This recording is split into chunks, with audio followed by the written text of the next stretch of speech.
우리 같이 읽겠습니다. 시작. 이는 우리 복음이 너희에게 말로만 이른 것이 아니라 또한 능력과 성령과 큰 확신으로 된 것임이라. 우리가 너희 가운데에서 너희를 위하여 어떤 사람이 된 것은 너희가 아는 바와 같으니라. 아멘. 자, 오늘은 이제 믿음의 증인들의 이야기 첫 번째 증인 인도네시아의 페트루스 형제의 이야기를 함께 나누겠습니다. 인도네시아의 신실한 그리스도인 페트루스는 인터뷰에서 아주 놀라운 진술을 했습니다. 우리에게는 그리스도가 계시기 때문에 아무리 가혹한 압제를 받는다 할지라도 저는 그리스도인으로 살아갈 것입니다. 이렇게 인터뷰에서 이야기를 하고 있습니다. 어떻게 보면 우리에게는 아주 당연한 이야기로 들리고 또 우리가 정통 신앙을 고백하는 우리의 입장에서는 별다른 어려운 고백처럼 들리지 않지만 이 지금 현재 페트루스 형제에게 당한 상황을 생각해 보면 절대로 결코 쉽지 않은 말이었습니다. 얼마 전에 있었던 일입니다. 이 과격한 무슬림 폭도들이 예배당 건물을 포위하고 창문을 깨면서 이 그리스도인들에 대한 증오가 가득한 그런 구호들을 외치기 시작했습니다. 이제 조롱하고 증오하면서 그들을 향해서 비방하기 시작했죠. 그 예배당 안에는 이제 그 교회 목회자였던 이 페트루스의 아버지와 어머니 그리고 형제 자매들과 사촌들이 이렇게 있었습니다. 그의 아버지는 이 폭도들을 진정시키기 위해서 애썼지만 아무런 소용이 없었습니다. 아무런 도움이 되지 않았습니다. 그래서 그의 아버지는 하나님께 무릎을 꿇고 하나님 저 폭도들을 조용케 하여 주옵소서, 잠잠케 하여 주옵소서, 하나님 우리를 보호하여 주옵소서 이렇게 보호와 도움을 간구했습니다. 그런데 이 피에 굶주린 폭도들이 예배당에 불을 지르기 시작합니다. 그들은 누구든지 밖으로 나오기만 하면 공격할 태세를 갖추고 일제히 그 비방하는 말들을 쏟아내기 시작했습니다. 그래서 경찰들도 이 폭도들이 두려워서 아무런 조치도 취하지 못한 채 그냥 이제 보고만 있었죠. 군대 동원도 쉽지 않은 상황이었습니다. 그래서 이 무슬림 폭도들은 지난 10년간 500여 개 이상의 교회에 불을 질렀었고 또 이 페트루스의 아버지가 심호하는 이 교회에 불을 지르려고 하는 순간이었습니다. 이미 페트루스가 나중에 이 현장에 도착했을 때에는 예배당 건물과 목사관은 잿더미로 변해 있었고 또 사랑하는 그의 가족들은 모두 불에 타서 그 형체조차 알아볼 수가 없게 된 것이죠. 아주 끔찍한 일을 당하게 된 것입니다. 나중에 이제 인도네시아 이 정부 관리들은 이 참사에 대해서 페트루스에게 사과를 하면서 제발 복수는 하지 말아달라고, 더 큰 일이 벌어질지 모르니까 복수는 하지 말아달라고 그렇게 당부하면서 이 사건을 그렇게 마무리 지으려고 했던 것이죠. 물론 페트루스는 무슬림에게 복수할 생각이 없었습니다. 오히려 그들을 더욱 긍휼히 여기고 사랑했습니다. 그래서 그는 그 인터뷰 가운데 그렇게 고백할 수 있었던 것이죠.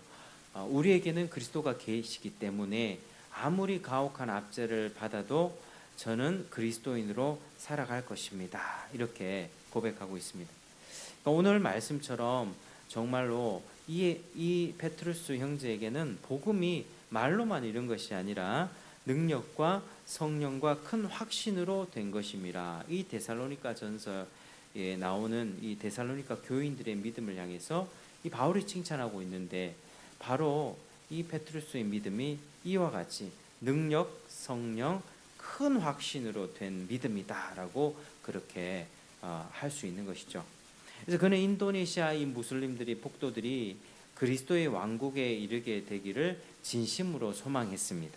그에게는 이 복음이 말이 아닌 능력과 성령과 큰 확신으로 실제적으로 삶을 변화시킨 하나님의 놀라운 능력이었습니다. 그래서 오늘 우리가 이 얘기를 통해서 한 가지 생각해 볼 것은 이 박해라고 하는 것이 이 박해는 우리의 본능과 영적인 확신 사이에서 벌어지는 이 싸움의 마지막 전장입니다. 우리의 본능은 어떻습니까? 우리의 본능은 자기 보호에 집중됩니다. 내 목숨과 내 자존심과 내 재산과 내 것을 지키려고 하는 보호에 집중되지만, 그러나 성령이 주신 이 확신과 영적인 능력은 이런 본능보다 위에 있다는 것입니다.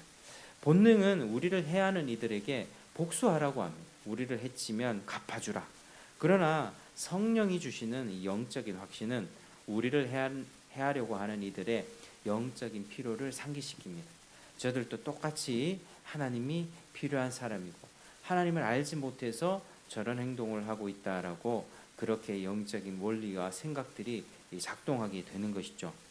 만일 우리 가족들이 믿음으로 인해 살해를 당하게 되었다면 우리 본능은 페트루스의 믿음과 같은 믿음을 가지라고 말하지 않을 겁니다. 복수하라고 했을 것입니다. 우리 본능이 작동하면, 우리의 원죄, 죄성이 작동하면 그렇죠. 당한 대로 갚아줘야만 합니다. 그러나 페트루스는 그런 상황에서도 그리스도의 길로 계속 걸었습니다. 사실 그에게는 다른 길로 걷는 것이 오히려 더 견딜 수가 없었습니다.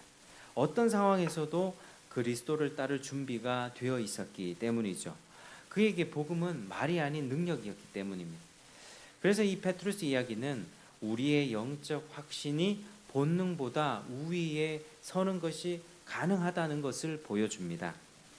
그러나 이처럼 박해의 전장에서 승리를 거두는 것은 우리의 본능과 자연적인 성향이 그리스도의 거부할 수 없는 사랑으로 인하여 파괴될 때만 가능하다라고 하는 것입니다. 그래서 이 오직 성령의 능력으로만 예차가 죽어질 때만 그것이 가능합니다. 그래서 우리는 참 이런 이야기들, 아주 평범한 그리스도인들, 기독교사에 나오는 위대한 인물들은 아니었지만 이러한 평범한 사람들의 믿음의 증인들이 하나님을 위해서 또 그런 박해 가운데 믿음을 지켜내고 끝까지 주님의 길로 가는 것을 이렇게 볼 때면 정말 이 복음의 능력, 성령의 능력이 실제이구나라는 사실을 우리가 잘 알 수 있는 것이죠. 우리 역시 이 복음과 성령의 능력으로 우리 안에 내재된 이 본능과 본성, 죄악된 본성과 자연적인 성향을 뛰어넘고 주님을 정말 끝까지 따르는 우리 모두가 되기를 축복합니다. 이 복음의 능력이 변화된 삶으로 보여져서 우리의 어떤 위기의 상황 속에서 또 내 것이 침해받고 내 자존심이나 내 재산이나 아니면 내 물질이나 여타 다른 것들에 내게 손해보는 상황이 생긴다 할지라도 이 복음의 능력으로 그것들을 자연적인 성향을 뛰어넘고 주님이 원하시는 그 좁은 길을 가는 우리 모두가 되기를 주의 이름으로 축복합니다. 자, 두 번째 증인은요, 역시 인도네시아의 스탠리라고 하는 사람입니다.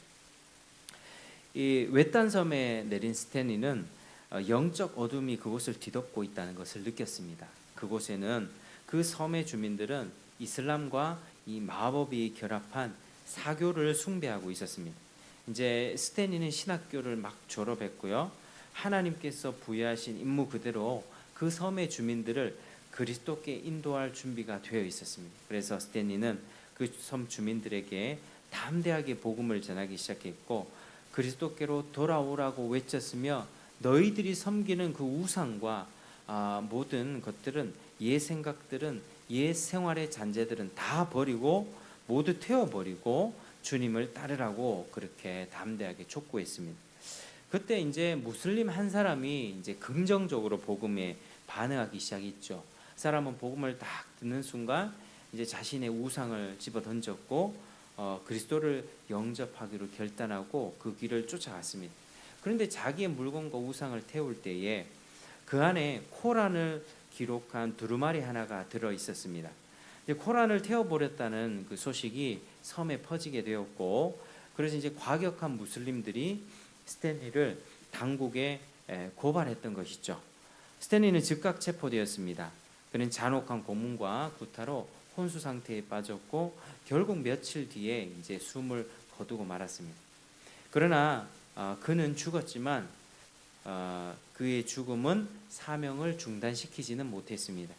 그러니까 외딴 섬에서 복음 전하다가 죽었다는 이 소식이 전해지자 그의 고향 사람 가운데서도 또 이슬람 신자 몇 명이 그리스도를 영접하기로 결단했고 또 50명이 넘는 청년들이 신학교에 들어갔으며 그 가운데 7명이 스탠리를 죽인 그 섬에 선교사로 자원하는 그런 놀라운 역사가 일어났기 때문입니다. 이런 일들은 사실 이제 기독교 역사를 쭉 살펴보면 자주 일어나는 일입니다. 그래서 어떤 선교사가 복음을 전하다가 누가 순교했다, 핍박과 죽임을 당했다라고 어떻게 소문이 들려지면 참 놀라운 것은 위축되고 뒤로 물러설 법한데 다른 어떤 프로그램이나 프로젝트나 다른 사업이라고 한다면 세상에서 일어나는 일반적인 일들이라면 당장에 중단하고 멈춰야 되겠죠. 그러나 복음 사역만은 그렇지 않습니다. 그가 죽임을 당하면 거기에 그 순교자의 믿음에 감동받은 사람들이 막 일어나게 됩니다. 또 일어나고 감동받고 그래서 다른 사역자나 그의 가족이 끝까지 그 사명을 이어가는 모습을 볼 수 있습니다. 우리가 잘 아는 이제 짐 엘리엇이라고 하는 선교사도 아주 젊은 나이에 에콰도르에 갔다가 이제 선교하고 죽게 되었는데 그 죽음을 이제 본 수많은 이제 목격자들, 특별히 이제 미국 언론들은 많이 공격했습니다. 이렇게 학식 좋고 또 그때 휘튼 컬리지 좀 좋은 대학교의 출신이었고요. 또 학벌도 좋았고 또 나이도 젊었고 미래가 창창한 그 나이에 이 젊은 나이에 무슨 낭비냐, 그 나라에 가가지고 죽임 당하고 이게 무슨 낭비냐. 세상 언론들은 많은 공격을 했지만 이 짐 엘리엇과 또 그 죽은 순교자들, 함께 죽은 4명의 또 순교자들이 있었습니다. 또 그런 어떤 소식들 비방 가운데서도 이제 짐 엘리엇의 이제 아내였던 이제 엘리자베스 엘리엇 이 사람이 이제 자기 남편을 죽인 그 부족 가운데 들어가기로 또 결심하고 또 같이 이제 그 아내들도 같이 가서 결국에는 그 짐 엘리엇을 죽인 그 사람 그 추장 그 사람을 나중에는 회심시키고 그가 이제 그 부족을 이끄는 또 신앙의 리더가 되도록 그렇게 인도했던 것이죠. 그래서 기독교 역사에서 보면 이거는 흔한 일입니다. 뭔가 하나 이 사건이 탁 터지면 아니 위축이 되어야 되는데 전혀 그렇지 않고 더 믿음으로 일어나는 것이 바로 우리들의 신앙 공동체의 모습입니다.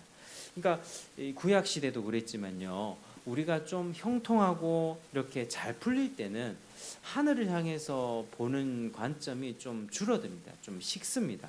근데 우리가 고난을 당하고 박해를 당하면 그게 도리어 우리 영혼을 각성시키고 우리 영혼을 깨우고 또 하나님 앞에 헌신과 또 사명의 길을 가게 하는 그런 계기가 되게 한다는 것이죠. 그래서 이 그리스도의 이 생명의 신비가 참 놀랐습니다. 이게 기독교의 생명력이고 자기 목숨을 아끼기보다 누군가가 주를 위해 저렇게 목숨을 바쳤다 이런 소식을 듣고 직접 목격하면 그 주변에 많은 사람들이 자신도 주님을 위해서 그렇게 목숨을 버리는 편을 택하는 것입니다. 이게 놀라운 생명력이죠, 생명력.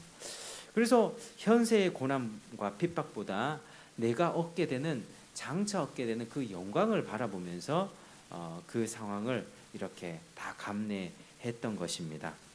그래서 이 섬의 관리들은 복음의 불길을 꺼버리기 위해서 이 스탠리를 죽였지만 그런 폭력의 한 가운데서도 하나님의 손은 여전히 역사했습니다. 하나님은 그를 순교자의 제물로 삼으셨고 그 땅에 피를 뿌림으로 인하여서 복음의 불길이 더 활활 타오르도록 하나님께서 역사했다라고 하는 것이죠. 그래서 오늘 이 스탠리의 죽음과 그 뒤를 이은 헌신자들이 일어난 이런 이야기를 통해서 헌신적인 그리스도인의 삶은 이 어두움 가운데 길하죠. 유명한 사람이 영화나 스포츠나 그런 선수들이 그리스도인들의 숭고한 삶, 이런 스탠리와 같은 삶은 종종 이름 없이 잊혀지고 맙니다. 하지만 그들의 이름은 잊혀지지만 그들이 남겨진 그 유산은, 그들이 밝혀놓은 빛은 세상 곳곳에서 여전히 밝게 타오르고 있습니다. 그들이 남긴 믿음과 또 고결함과 소망과 사랑의 유산은 결코 죽음의 그늘에 가려지지가 않았던 것이죠. 그래서 그 죽음은 더 빛이 밝아지도록 촉진시키고 그리스도께서 그 한 사람의 희생과 죽음을 통해서 일하시는 것을 우리가 보게 되는 것입니다. 한 알의 밀알이 죽어야 많은 열매를 맺을 것이다. 이렇게 주님이 말씀하신 것처럼 이 누군가가 복음을 위해서 땀을 흘리고 피를 흘리면 반드시 그 열매는 맺어지게 되어 있습니다. 그리고 그 빛은 더 밝아지게 되는 것이죠. 그래서 우리가 주님의 길을 따른다고 할 때는 주님이 우리에게 바로 그걸 원하십니다. 네가 한 알의 밀이 되어서 죽는 밀알이 되어서 많은 열매를 맺으라고 동일하게 또 우리에게 요청하시고 요구하시는 것입니다. 그게 이제 자기 부인의 길이며 또 자기 십자가의 길입니다. 이런 과정이 또 신앙생활의 과정이며 그리스도의 생명력을 함께 확산시키며 나아가는 이 복음의 원리인 것입니다. 그래서 우리가 이렇게 생명을 확장시키고 빛을 더욱 밝히는 그런 인생 되시기를 주의 이름으로 축복합니다. 우리가 가야 될 길은 뭐 다른 길이 없습니다. 사실은 우리가 예수 그리스도의 이름으로 구원을 받고 이미 이 강을 건넜죠. 강을 건넜으면 쟁기를 들고 뒤로 돌아보는 자는 하나님 나라에 합당치 않다 말씀하십니다. 그러니까 우리가 가야 될 길은 다 정해져 있습니다. 자기 부인과 자기 희생, 자기 십자가의 길. 우리 주님께서 값없는 구원을 베풀어 주셔서 우리는 값없이 이런 놀라운 천국의 모든 복락들을 우리는 누립니다.